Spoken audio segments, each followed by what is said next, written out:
Convergència i Unió es manté ferma a l'hora de celebrar una consulta el 2014? És evident, és una de les nostres principals propostes en les eleccions al Parlament de Catalunya que van ser fa tot just uns mesos enrere i per tant serem fidels en aquest compromís, sobretot ja no només perquè sigui un compromís electoral sinó perquè creiem que és una necessitat de país. Poder expressar-se sobre el futur del teu país ha de ser una cosa lògica i a més en aquests moments necessària si volem avançar cap a més cotes de llibertat i sobretot de benestar. Quan parlem de dret a decidir també ho vinculem d'una forma molt clara als instruments que necessitem com a societat, com a país, per poder garantir un benestar a la nostra gent, un equilibri territorial, una qualitat dels serveis públics. I per això, per convenciment i per necessitat, ens mantenim absolutament fidels al compromís de la consulta. Com es fa aquesta consulta? Jo crec que és molt important que fem tots els passos un darrere l'altre i que els fem ben fets sobre la base, de la democràcia, sobre la base de la transparència i sobre la base de la legitimitat. Ens hem de carregar de totes les raons possibles i esgotar totes les vies possibles per poder fer aquesta consulta.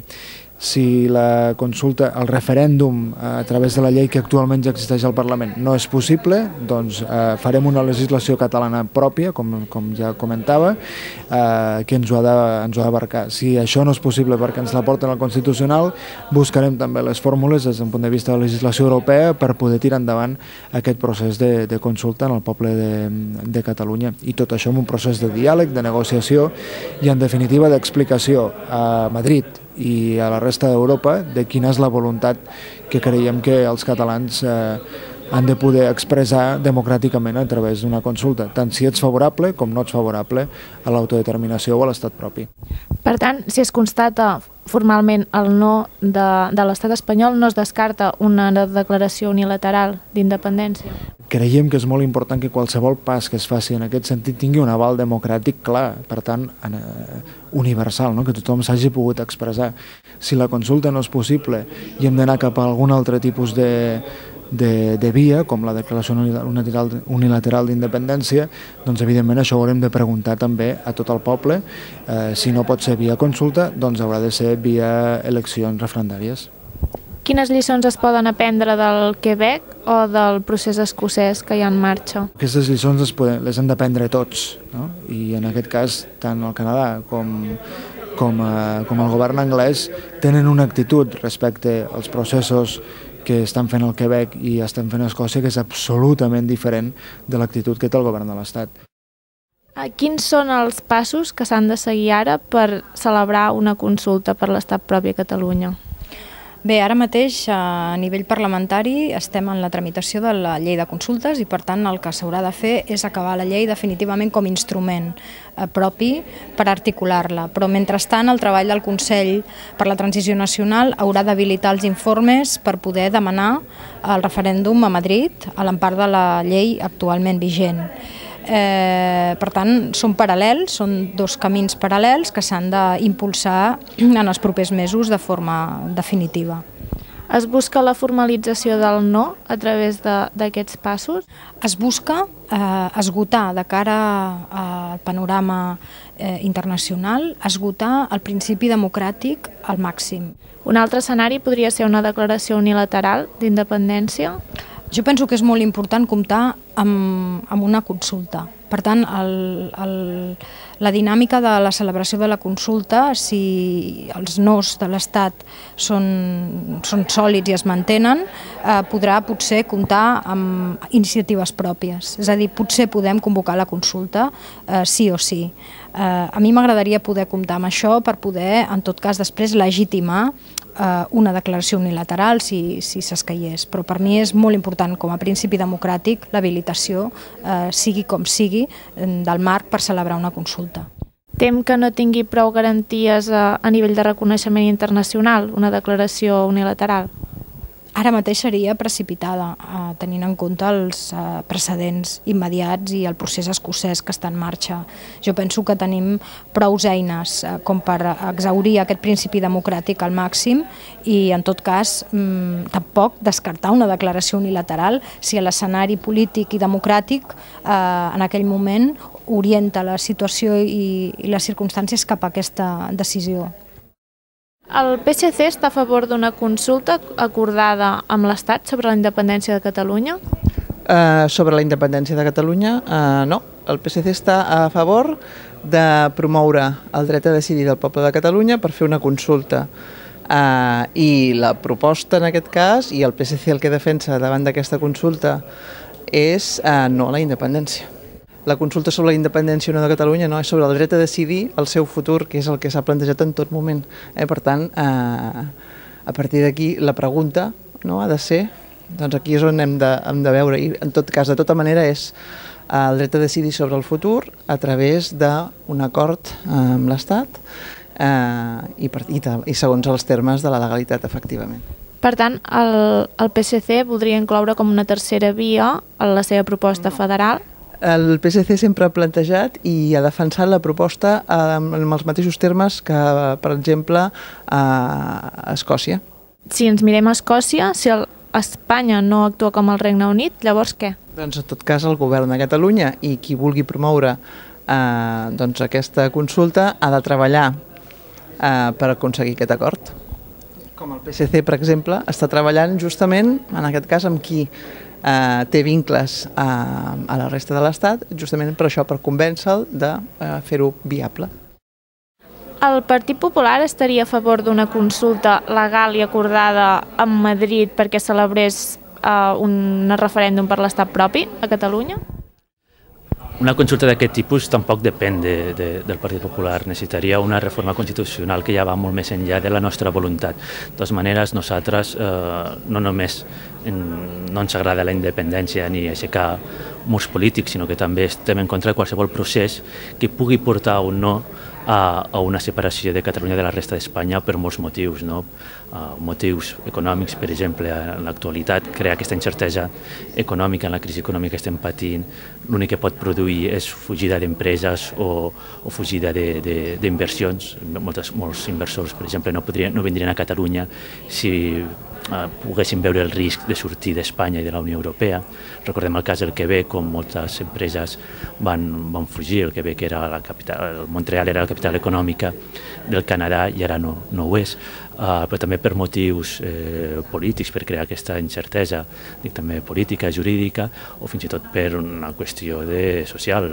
La gran majoria de catalans, gairebé el 80% dels catalans, d'alguna manera o altra també se senten espanyols. Molts d'ells tenim família a la resta d'Espanya. Crear una frontera entre els nostres parents, entre els nostres pares, els nostres avis, i nosaltres ens creiem que no és una situació, positiva per a res. Nosaltres creiem que hi ha d'haver una pregunta clara que permeti un sí o un no evident i, per tant, el que creiem és que el que és molt important és que aquesta pregunta sigui consensuada, no pas decidida unilateralment per un partit o dos, sinó decidida pel Parlament de Catalunya conjuntament amb la societat civil. Nosaltres, en Convergència i Unió o Esquerra Republicana, podem coincidir amb el tema de que cal fer la consulta en el marc d'aquesta legislatura. Unitat en aquest punt, sí. Ara, nosaltres el que volem fer és una alternativa a Convergència i Unió.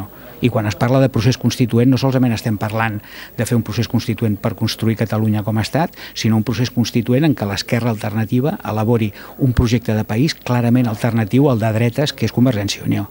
Per tant, en aquest cas, han d'estar totalment a favor de la independència, si no, com és possible aquest procés constituent català? Bé, és que nosaltres el procés constituent el que volem que sigui precisament és participatiu i nosaltres, en el moment en què calgui decidir-nos sobre la pregunta, que encara no sabem quina serà, evidentment llavors prendrem una decisió. Nosaltres en aquesta assemblea última hem estat molt clars. Nosaltres volem una pregunta clara, volem que la consulta es faci en aquesta legislatura, però també entenem que s'ha de fer dins d'aquesta legislatura, perquè si no seria una estafa, però quan convingui. No pensem que sigui més catalanista o més nacionalista qui la vol fer abans, l'hem de fer quan convingui al país, dins d'aquesta legislatura, i per altra banda, aquesta pregunta clara, nosaltres apostem per un estat propi, i aquest estat propi podrà ser independent o podrà ser pactat amb l'estat espanyol, suposant, hipòtesi molt difícil, que jo veig gairebé impossible, que l'estat espanyol es mogués i volgués oferir una alternativa d'estat confederal o algun tipus de qüestió. Però, repeteixo, una cosa és el procés constituent que defensa una clara alternativa d'esquerres, que per tant també és alternatiu a Convergència i Unió,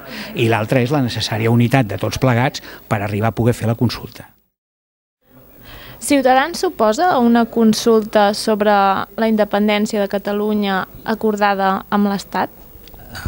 acordada con el Estado. Nosotros hemos defendido, en primer lugar, que no creemos que sea conveniente para Cataluña ni para el conjunto de España generar elementos de división y de ruptura social en Cataluña y con el resto de España, pero si finalmente hubiera un mecanismo legal que permitiese, desde el acuerdo y desde el respeto de la legalidad, pues la formulación de una pregunta sobre el futuro político de Cataluña, pues Ciutadans pues tendría, como no puede ser de otro modo, que aceptarlo. Però si s'han d'establir mecanismes legals per fer possible una consulta, hi ha d'haver per part del govern espanyol la voluntat de fer-ho. Si aquesta voluntat no existeix i al Parlament de Catalunya hi ha aquesta voluntat, com es soluciona el conflicte?